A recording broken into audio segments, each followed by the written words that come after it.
Aí, moçada,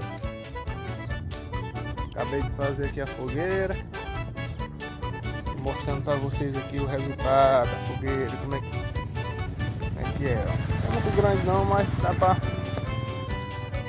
pra brincadeira, fazer uma brincadeira. Uma tradição aqui na nossa região que está praticamente se acabando. Antigamente